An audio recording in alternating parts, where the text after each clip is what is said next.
નમસ્કાર મિત્રો, સ્વાગત છે તમારું અમારી YouTube ચેનલમાં. મિત્રો, આજના વિડીયોમાં આપણે ચર્ચા કરીશું ટ્રાફિક બ્રિગેડની જે ભરતી બહાર પાડવામાં આવેલી છે તેના વિશે. તો ભરતી વિશે માહિતી મેળવી લઈએ તે પહેલા વિડીયો ગમે તો લાઈક અને શેર કરી દેજો. ચેનલમાં નવા હોય તો ચેનલને સબસ્ક્રાઇબ કરી દેજો. તો ચાલો મિત્રો વિડીયોની શરૂઆત કરીએ. મિત્રો, આજે ટ્રાફિક બ્રિગેડની ભરતી છે તે અમરેલી જિલ્લા ટ્રાફિક એજ્યુકેશન ટ્રસ્ટ દ્વારા બહાર પાડવામાં આવેલી છે. મિત્રો, અહીં અમરેલી શહેર છે તથા અમરેલી જિલ્લાની જે અલગ અલગ નગરપાલિકાઓ આવેલી છે તેમાં મિત્રો ટ્રાફિક જાગૃતિના ભાગરૂપે ટ્રાફિક બ્રિગેડ જવાનોની માદન સેવા તરીકે યુવક અને યુવતીની ભરતી બહાર પાડવામાં આવેલી છે. અહીં મિત્રો આ જે ભરતી છે તેમાં યુવક અને યુવતી બંને વિદ્યાર્થી અરજી કરી શકશે.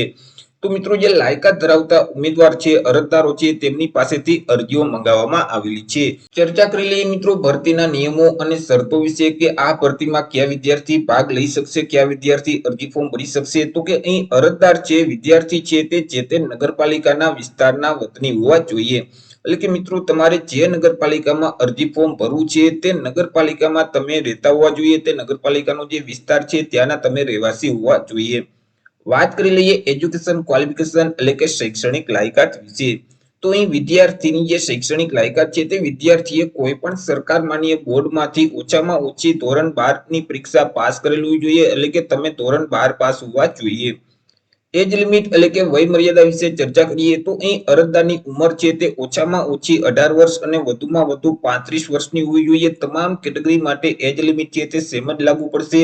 વિદ્યાર્થીની ઉંમર ઓછામાં ઓછી 18 વર્ષ અને વધુમાં વધુ 35 વર્ષની હોવી જોઈએ. ચર્ચા કરી લઈએ મિત્રો આપણે ઊંચાઈ વિશે. તો અહીં જે પુરુષ ઉમેદવારની ઊંચાઈ છે તે ઓછામાં ઓછી 5 ફૂટ અને 5 ઇંચની હોવી જોઈએ, જ્યારે મહિલા ઉમેદવારની ઊંચાઈ છે તે 5 ફૂટની હોવી જોઈએ. મિત્રો, અહીં વિદ્યાર્થી કોઈ પણ સરકારી અથવા તો બિનસરકારી સંસ્થામાં અથવા તો રોજમદાર કર્મચારી તરીકે ફરજ ન બજાવતા હોવા જોઈએ. પગાર વિશે ચર્ચા કરીએ તો અહીં મિત્રો વિદ્યાર્થીને પ્રવાસ, નાસ્તા તથા દૈનિક ભથ્થા માટે દૈનિક ₹300 મળવા પાત્ર થશે. એટલે કે એક દિવસના ₹300 લેખે તમને પગાર મળવા પાત્ર થશે. સાથે સાથે મિત્રો જે જાહેર રજાઓ હશે તે જાહેર રજાઓના દિવસે તમને ફરજમાંથી મોકૂફી મળવા પાત્ર થશે. એટલે કે જાહેર રજાના દિવસે તમારે રજા રહેશે. ત્યાર પછી મિત્રો આ જે નિમણૂક છે તે ફક્ત યુવક અને યુવતીઓને કસોટીના ધોરણે પાસ થનારને જ આપવામાં આવશે. અને આ યુવક અને યુવતીઓની પસંદગી સબબનો જે આખરી નિર્ણય છે તે મિત્રો કમિટીના નિર્ણયને આધીન રહેશે.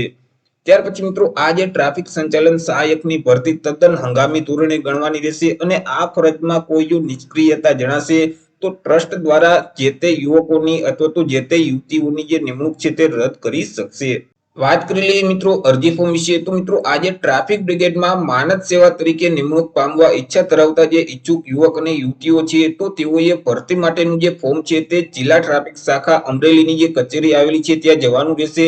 અને તારીખ 1/1/2024 થી લઈને 5/1/2024 સુધીમાં મિત્રો તમારે કચેરીએ રૂબરૂ જઈ અને ત્યાંથી તમારે અરજી ફોર્મ મેળવવાનું રહેશે અને ત્યાં જ તમારે અરજી ફોર્મ ભરી જમા કરાવવાનું રહેશે. અરજી ફોર્મની સાથે કયા કયા ડોક્યુમેન્ટ જોડવાના રહેશે તો કે ધોરણ 12 પાસની માર્કશીટ છે, સર્ટિફિકેટ છે, ટ્રાયલ સર્ટી સાથે, ત્યાર પછી શાળા છોડ્યાનું પ્રમાણપત્ર છે, એનસીસી નું સર્ટિફિકેટ છે, કોમ્પ્યુટરનું સર્ટિફિકેટ હોય તો તે પણ સાથે જોડવાનું રહેશે. ત્યાર પછી તમારે રિઝ્યુમની કોપી એટલે કે બાયોડેટાની કોપી તમારે સાથે જોડવાની રહેશે. તો અહીં તમારે અરજી ફોર્મ 2 નકલમાં ભરી અને શારીરિક ક્ષમતા કસોટી માટે તમારે કઈ જગ્યાએ હાજર રહેવાનું રહેશે તો કે અહીં મિત્રો તારીખ 8/1/2024 અને સોમવારના રોજ શારીરિક ક્ષમતા કસોટી માટે બોલાવવામાં આવેલ છે. અને મિત્રો સવારે 7 વાગ્યે પોલીસ હેડક્વાર્ટર અમરેલી ખાતે તમારે હાજર રહેવાનું રહેશે. આવી રીતે મિત્રો અમરેલી જિલ્લામાં ટ્રાફિક બ્રિગેડ એટલે કે ટ્રાફિક પોલીસની ભરતી બહાર પાડવામાં આવેલી છે. તો આશા રાખું છું વિડીયો પસંદ પડ્યો હશે. વિડીયો પસંદ પડ્યો હોય તો લાઈક અને શેર કરી દેજો. ચેનલમાં નવા હોય તો ચેનલને સબસ્ક્રાઇબ કરી દેજો. ફરી મળીશું એક નવા ટોપિક સાથે એક નવા જ વિડીયોમાં. ત્યાં સુધી જય હિન્દ, વંદે માતરમ.